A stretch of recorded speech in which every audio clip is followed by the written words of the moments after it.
Silence is the future. And by silence I mean electric, and by the future I mean now. This is the 2017 Nissan Leaf 30 kilowatt hour version.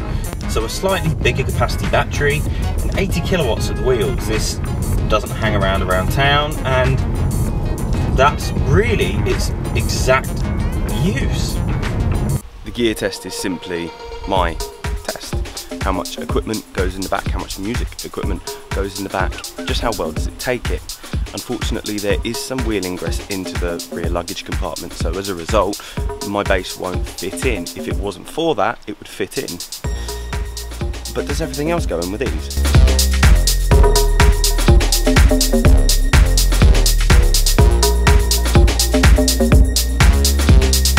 And easy as that, it all goes in, all except the base, which has to go on the back seat. The load height can be a little bit high in comparison to other vehicles. It's not impossible, it's a very deep boot because, well, there's nothing, there's just batteries on the floor. So it's a deceivingly big boot.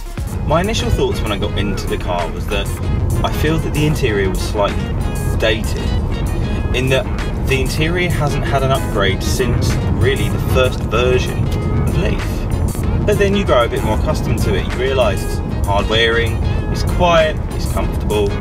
In this specific spec it also comes with heated seats all around, cruise control, and it's easy to drive, but it's around town. This is where this car is meant to be. You get the range you should want, even with your aircon on. This is the thing, running with aircon on an electric vehicle, you do knock your range down. Put the cruise control on, you knock your range down. But you don't knock it down if you put the speed limiter on. After the gear test comes, well, the gig test. But with an electric car it's a little bit more difficult. So if I have a journey which is further away, I have to plan a stop every, say, 40 to 50 minutes. 50 minutes at maximum to recharge. And if I was to be using the Ecotricity highway or using things like PodPoint, I could check it by using a thing called ZapMap. However, fortunately where I'm going there's Nissan dealerships, and Nissan dealerships tend to have free EV charging for Leaf customers. So I'm going to head to Westway Nissan in Aldershot to quickly bump up my charge just before I get to my gig, and then there's charging there too. So this whole EV malarkey is not looking too bad.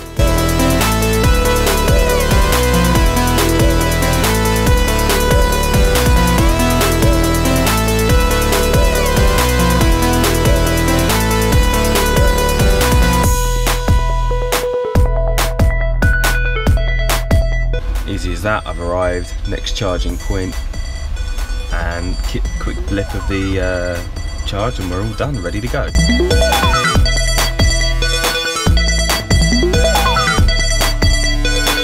The next job, also easy as that, loaded into the venue, found the electric parking which they happen to have, eaten some sweets, plugged the car in, job's a good one. The car's responsive. You put your foot down when you're not in eco mode and you will leave M3s off the mark. They will catch up shortly after, but your instant boost of torque set you away from the lights faster than almost any other vehicle on the road. There are charging facilities everywhere, and this is what really surprised me. I thought that I was going to come a cropper really fast. I thought I'm going to hit the motorways and suddenly there's not going to be a charging network, but there is. There's a multitude of apps and companies which have charging points all over the place, really. ZapMap is an app that shows you exactly where all the power points are. And then there's one called PlugShare. PlugShare even shows you owners who are willing to let you charge up in case you get into a really sticky situation. From the exterior, it looks Nissan. It's not a bad thing, it means it's got its own Nissan styling. You can tell it's electric because you have zero emission branded all over the car. The car's well built, comes with a 5-star NCAP rating, and there's more than enough room to take you and your family to IKEA and bring back quite a lot of flat pack furniture.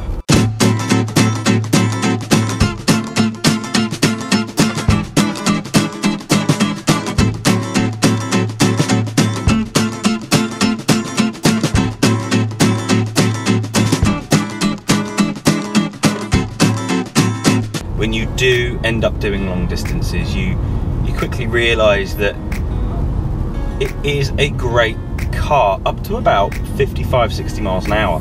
Past that, for a multitude of reasons, your range drops significantly. So if it said, right now I've got 123 miles, I'm driving at 30 miles an hour, it's happy. I know I will get that range. But if you were to bump it up to 70 miles an hour, that range would drop down to about 60 or 70 miles. And then the car isn't aerodynamic at that speed. You find that there's quite a lot of lifting at the front, but that's because a Leaf has not been designed to be driven at 70 miles an hour. The car naturally has a host of technology. I mean, it's Nissan and it's one of their most technologically advanced cars. From quite a nice sat-nav, which although I feel could do with updating, is still a very, very solid unit. It comes with a lot of technology. And this car is under £30,000 on the road. Charging an electric car is pretty easy. At home, I could plug it into the wall, however it's a little bit too far, and without having a reinforced extension cable, it's kind of not advised. However, my local Nissan dealership offers free charging, and when I spoke to them they said, hey, you want to charge up? Come here whenever you want. So I'm going to show you just how to charge your electric car, just in case you thought you needed a science degree to operate it. Charging is simple, and right now, conveniently, it is actually raining. So that's kind of one of those situations where it's raining, you have to get out the car. A lot of fueling stations for electric cars don't have cover. It's not like a traditional petrol station.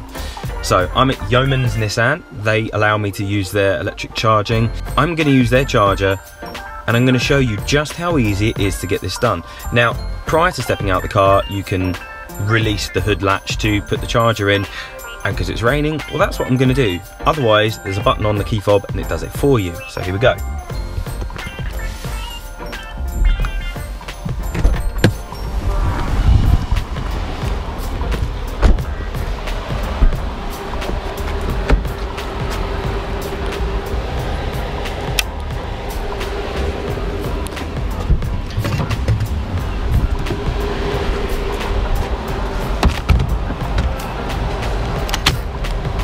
Locked and secured.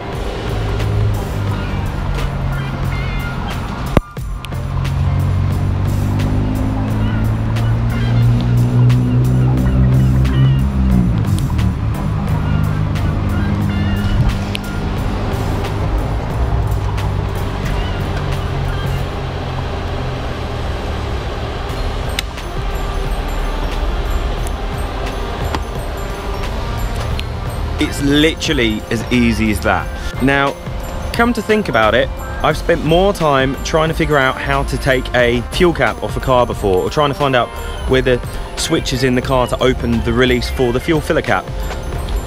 That's really quick, that's really easy, but I am getting slightly rained on. This comes with a Bose sound system with 7 speakers, 360 around view monitor, so when you're parking or you're trying to get in places, it's easy. You then have a front and rear view camera, which means that if you're parking up in tighter spaces in car parks, you can get really close without the worry of scraping the car. I don't know a lot about electric cars. I mean, I know there are multiple manufacturers making them, and to see where Nissan are going with this, they've nailed this in every single aspect. And with the idea that you could do 120 miles for, you know, at worst case scenario, 50% cheaper than a conventional engine.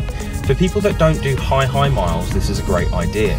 I can't fault what this is, because I can't expect this to be a motorway cruiser because it never was designed to be that. But it can do it. It just doesn't do it as well as conventional cars do at the moment. It's such an insight into where we are going with the technology future of the world. The Leaf could, within 2 or 3 years, suddenly be as desirable as people are seeing Teslas, but at an affordable price. I think I know where my mind is going to